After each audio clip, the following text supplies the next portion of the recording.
नमस्कार, स्वागत आहे तुमचं माझ्या अमेरिका टू इंडियाच्या प्रवासाच्या व्हिडिओमध्ये. आम्ही नुकतेच ट्रिपवरून आलो होतो आणि मी निघाली आहे आता इंडियाला. ही ट्रिप खूप अनप्लॅन्ड होती. बाय द वे मी आता व्हॉइस ओव्हर टाकते कारण की या व्हिडिओचा ओरिजिनल ऑडिओ रेकॉर्डच झाला नाही आहे. तुम्ही जर शॉर्ट व्हिडिओ बघितला असेल तर तुम्हाला माहितीच आहे मी इंडियाला एकटी आली होती. माझा नवरा महेश आणि मुलगा अंश दोघंही अमेरिकेतच होते. आता ते इंडियाला का नाही आले हे तुम्हाला पुढे व्हिडिओमध्ये कळेलच, पण चला सुरुवात करूया आजच्या माझ्या या जर्नीला. आम्ही निघालोय एअरपोर्टला and this is how the weather is. भरपूर पाऊस आहे. होपफुली फ्लाईट तरी टाइमवर निघेल. I don't know. पाऊस काय कमी होत नाहीये. पावसाचं चालूच आहे. आम्ही ऑलमोस्ट आता एअरपोर्टला पोहोचलोय. आता जरा आमचं एअरपोर्ट बरं दिसायला लागलं. आम्ही आलोय आता आमच्या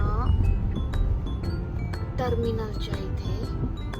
महेश गेलाय आता पार्किंगकडे आणि अंश आणि मी आलोय आमच्या बॅगा घेऊन.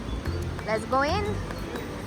आम्ही लागलोय आता चेक इनच्या लाईनमध्ये आणि तुम्ही बघू शकता सगळे आपलेच लोक आहेत. म्हणजे literally everybody. It feels like everybody is going to Mumbai. इथून दुबईला जायचं आहे आणि दुबईवरून मुंबईची फ्लाईट आहे. सो या मोस्टली आपलेच लोक आहेत. सो माझं झालं चेक इन आणि महेश अजूनही आला नाही आहे. तो कार पार्क करायला गेला आहे. त्याला अजून पार्किंगच नाही मिळत आहे. माझ्या बॅगा चेक इन झाल्या. आता फक्त ही बॅग आहे सोबत. That's all, nothing else. Anshu miss करणार का मग? या त्याला यावर्षी इंडियाला यायचं होतं but it didn't work out. So may be next year. या आणि काय झालं ना, आता माझ्या जावांची मुलं किंवा माझ्या बहिणीची मुलं त्या सगळ्यांची शाळा कॉलेजेस चालू झाले. ते घरी नसतात. याला जर मी घेऊन गेली असती तर तसाही हा बोर झाला असता कारण की त्यांना सगळ्यांना शाळा स्कूल सगळं काही आहे, ट्युशन्स आहेत आणि ते काय आता घरी नसणार आहेत. तर हा एकटा घरी बसून बोर झाला असता. आणि एनिवे मी माझ्या माहेरी जाते आहे. माझ्या वडिलांच्या नुकतंच ऑपरेशन झालं आहे त्याच्यासाठी. सो या त्यामुळे it's better. We will come next year again. है ना? Come next year. Next year मग मी अंशला घेऊन येईल. म्हणजे आम्ही सगळेच जण येऊ मग त्या केसमध्ये. महेशचा झाला गोंधळ. इथे पार्किंगच नाही मिळत आहे आणि चेकिंग होऊन आता माझा अर्धा पाऊण तास झाला.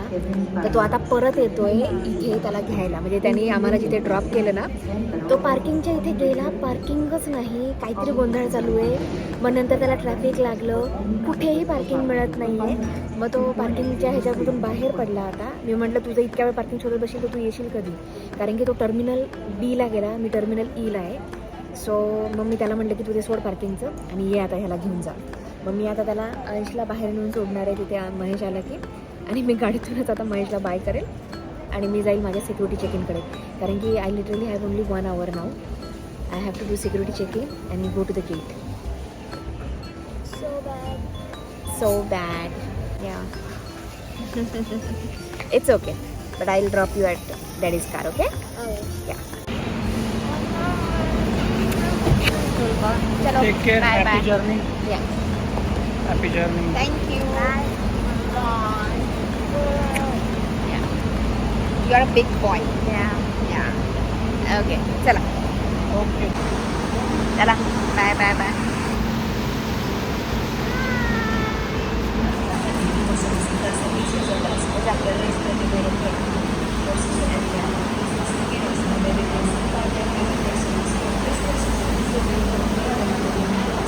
मी आत्ता अंशला महेशकडे ड्रॉप केलं. ते निघाले आणि मी आता जाते सिक्युरिटी चेक इनकडे. बापरे मला खूप घाई झाली आता.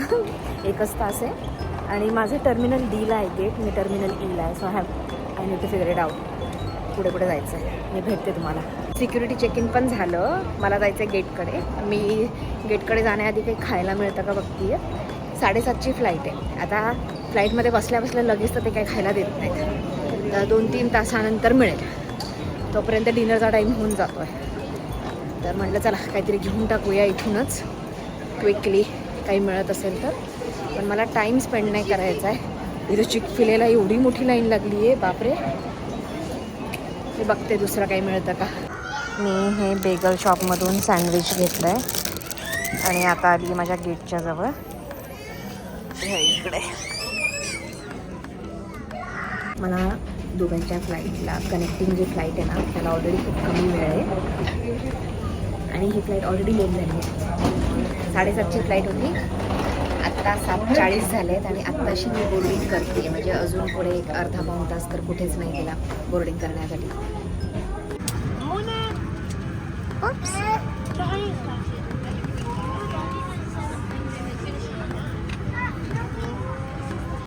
माझी विंडो सीट आहे आणि बाजूला 2 माणसं आहेत. 16.5 तासाची फ्लाईट आहे आणि फ्लाईट अर्धा तास आत्ता सध्या तरी 8 वाजलेत. 7:30ला निघायची होती, 8:05 झाले. To be precise 35 minute late आहे सध्याच्या मोमेंटला. अजून फ्लाईट निघायची आहे म्हणजे अजून अर्धा ते पाऊण तास लागणार आहे. म्हणजे ऑलमोस्ट 1 तास फ्लाईट लेट निघाली आहे आणि माझी जी जर्नी असते ती नेहमीच आमची फ्लाईट लेट होऊन होते. सो आता फ्लाईट लेट होऊनच माझ्या जर्नीची सुरुवात झाली आहे ॲज ऑलवेज. आता माझ्या बाजूला जो माणूस बसला होता ना त्याला दुसरीकडे सीट मिळाली तर तो मूव्ह झाला आहे आणि आता मधली सीट रिकामी आहे. सो ये आता 16.5 तासाच्या फ्लाईटमध्ये थोडी जागा मिळाली.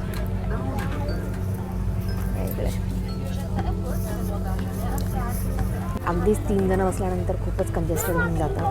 सो बेटर आहे 2 जणं बसल्यानंतर थोडं आता मोकळं राहील जाता. सो सध्या तरी त्यांनी दिलं आहे हे एक ब्लँकेट आणि या बाजूला आहेत 1 मिनिट हेडफोन्स. सो एमआयरेटचे हेडफोन्स आणि ब्लँकेट सध्या तरी एवढंच दिलं आहे. फ्लाईट आत्ता निघती आहे, बाहेर पाऊस पडतो आहे त्यामुळे सगळं असं ब्लरी दिसतं आहे.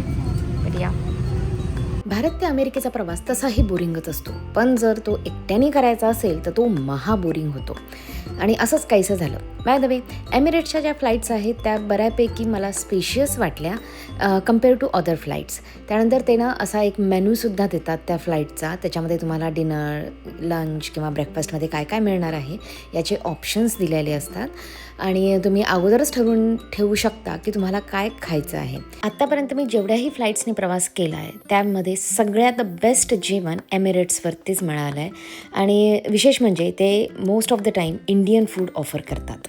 2 ऑप्शन होते, चिकन आणि पनीर. मी घेतलं paneer rice, bread, sweet pudding आहे, this is caramel almond sea salt, it's like a chikki. That's it. I am not sure एमिरेट्सच्या सगळ्याच फ्लाईट्सवरती व्हेजिटेरियन ऑप्शन्समध्ये इंडियन फूड ऑफर करतात का, पण ही फ्लाईट जी दुबईला जात होती यामध्ये त्यांचे व्हेजिटेरियन ऑप्शन संपूर्णपणे इंडियन होते. मी आत्ताच म्हटलं की त्यांचं फूड खूप छान होतं, पण इथे ज्यावेळेस मी सांबर आणि उत्तप्पा और समथिंग लाईक दॅट ऑर्डर केलं त्यावेळेस ते बिलकुल टेस्टला चांगलं नव्हतं, पण बाकीच्या सगळ्या गोष्टी मात्र ओके होत्या. या फ्लाईटवरती एंटरटेनमेंटचे ऑप्शन बऱ्यापैकी चांगले होते, पण मी फार काही मूवीज असे बघितले नाही कारण की मी खूप थकली होती. कसं आहे ना, ज्यावेळेस असा इंडियाचा प्रवास करायचा असतो ना त्यावेळेस एकतर शॉपिंग, पॅकिंग यामध्येच माणूस खूप एक्झॉस्ट होऊन जातो. त्यामध्ये हा प्रवासाचा स्ट्रेस असतो, त्यामुळे फ्लाईटमध्ये बसल्यानंतर मला तरी ना बऱ्यापैकी झोपच येते. त्यावेळेस मी पूर्ण थकून गेलेली असते. त्यामध्ये दुसरा स्ट्रेस हा होता की ही फ्लाईट 1.5 तास लेट निघाली आणि दुबईला कनेक्टिंग फ्लाईटसाठी माझ्याकडे 1.5 तास होता. म्हणजे लिटरली ज्यावेळेस मी दुबईला पोहोचले, लँड झाले त्यावेळेस ऑलरेडी त्या फ्लाईटचं बोर्डिंग चालू झालेलं होतं आणि गेट बंद होणार होतं 10 मिनिटामध्ये. त्यामुळे मी खूप धावत पळत नेक्स्ट फ्लाईट पकडली.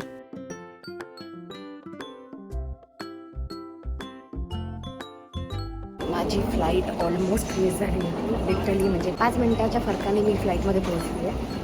आत्ता आत जातो आहे. मी आत गेल्यानंतर भेटते, आत गेल्यानंतर पोहोचते. माझ्या आयुष्यात पहिल्यांदा असं झालं असेल की मी ऑलमोस्ट फ्लाईट मिस केली आहे. हा लिटरली आत्ता फायनल कॉल चालू आहे आणि आम्ही आत जातो आहे. तरी पण बरेचसे लोक आहेत. आमच्या पण फ्लाईटमध्ये बरेच लोक होते जे कनेक्टिंग फ्लाईटला येणार होते. एवढी धावत पळत मी ही फ्लाईट पकडली आणि तुम्हाला माहिती आहे फ्लाईटमध्ये बसल्यानंतर फ्लाईट 1 तास लेट निघाली. म्हणजे माझी पहिली फ्लाईट पण लेट निघाली होती आणि दुसरी फ्लाईट पण लेटच निघाली. बट एनिवे ही फ्लाईट खूप छोटी होती, 3च तासाची होती आणि खूप लवकर हा प्रवास संपला. सेकंड फ्लाईटमध्ये मला फार काही झोप आली नाही कारण की पहिल्या फ्लाईटमध्ये मला बऱ्यापैकी झोप लागली होती आणि कसं ना इंडियामध्ये येण्याची ती एक एक्साइटमेंट असते त्यामुळे झोप लागत नाही. मी आत्ता जस्ट फ्लाईटमधून उतरली आहे मुंबई एअरपोर्ट. कार्पेट बघितलं की लक्षात येतं. आणि चालली आहे आता इमिग्रेशनकडे. It was a long journey. It wasn't that bad.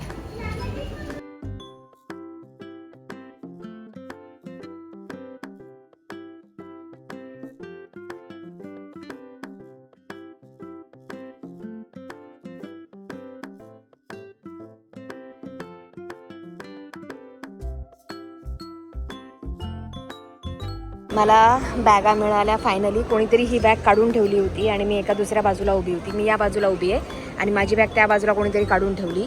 I don't no Y. आणि माझा अर्धा पाऊण तास वाया गेला. आता मी चालली आहे बाहेर. आता इथे मला शूटिंग नाही करता येणार. परत बाहेर गेल्यावर तुम्हाला भेटते. मी के ट्रॅव्हल्सची गाडीने जाते आहे पुण्याला माझ्या भावाच्या घरी. तर एअरपोर्टमधून ज्यावेळेस मी बाहेर येताना गेट बी आहे. गेट बीनी बाहेर आलं की के ट्रॅव्हल्स त्यांचं छोटासा बूथ आहे. इथं यायचं, त्यांना सांगायचं तुमच्या बुकिंगचं आणि मग ते तुम्हाला त्यांच्या गाडीपर्यंत घेऊन जातात.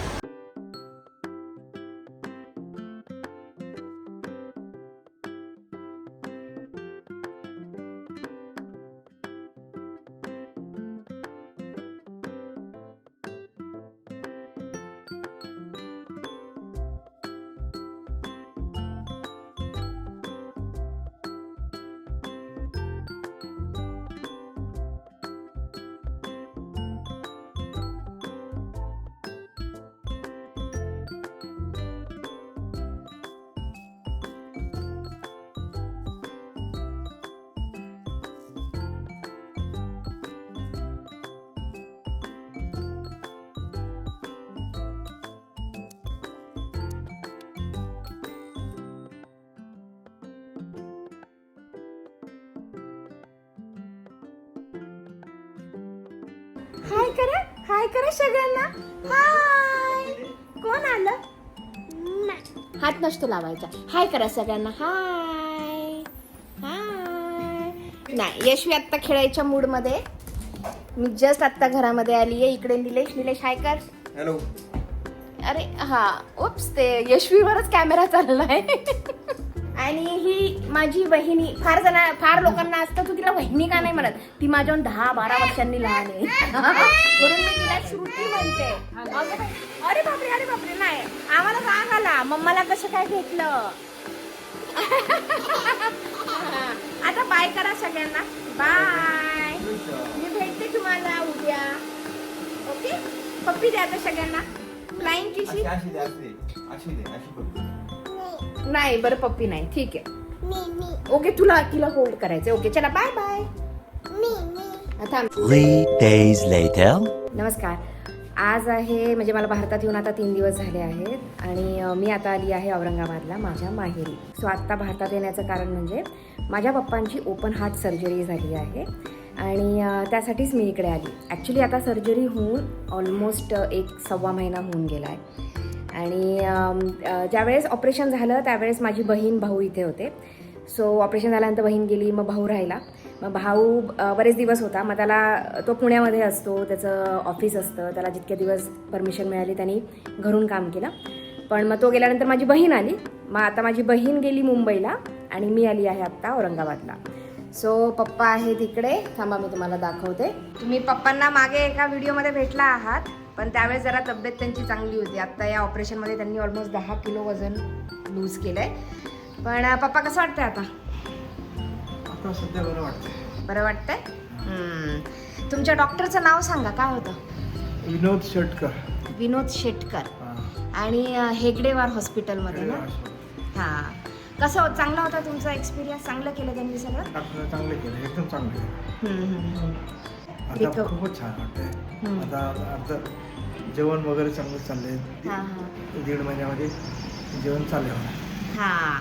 तर त्यांचं ऑपरेशन झालं होतं त्यावेळेस त्यांना जेवण जात नव्हतं बिलकुल. आता ते कुठे एक अर्धी चपाती खायला लागले. थोडं आता फिरतायत. सगळं काही आता व्यवस्थित आहे. त्यांच्या आता पायाचं तुम्ही बघू शकता, टाके अजून रिकवर होत आहेत. सो त्यांच्या 3 वेन ब्लॉक्ड होत्या, राईट? 3 होत्या. हां. एक वेन 99%, दुसरी 90% आणि तिसरी 80%, अशा 3 वेन होत्या. आणि मग ते पूर्ण त्यांच्या बॉडीमधून इथून ती वेन काढली आणि मग त्यांच्या हार्टची सर्जरी झाली आहे.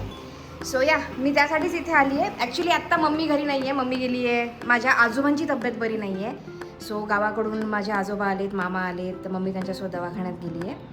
सो या मी मम्मीला पण दाखवेन थोड्या वेळाने. बट माझं इंडियाला येण्याचं कारण हेच होतं, मी पप्पांना भेटायला आलेली. तर आता कसं आहे ना, मम्मी पप्पांना ना इथे एकटं ठेवणं थोडंसं हार्ड वाटतं आम्हाला, कारण की आता दोघांचंही वय झालं आहे आणि आता स्पेसिफिकली ह्यांची रिकव्हरी ऑलमोस्ट 3 महिन्यांची आहे. आता झाला 1.25-1.5 महिना होत आला आहे आता. सो जोपर्यंत त्यांची फुल रिकव्हरी होत नाही तोपर्यंत इथे कोणी ना कोणी असणार, किंवा मग हे जातील पुण्याला, जर डॉक्टरांनी आता सगळं अलाउड वगैरे केलं त्यांना ट्रॅव्हल करायला, तर मग भावाच्या घरी जातील. सो या त्यासाठीच मी भारतात आली होती. सो आता भारतातले व्हिडिओ मी करणार आहे की नाही मला माहिती नाही, मला वेळ मिळेल नाही मिळेल, काही असेल दाखवण्यासारखं तर मी नक्की व्हिडिओ बनवेन. पण हा होता माझ्या जर्नीचा व्हिडिओ. तुम्हाला कसा वाटला मला खाली कमेंट बॉक्समध्ये नक्की सांगा. ट्राय करेन अजून व्हिडिओ पोस्ट करण्याची. बाय.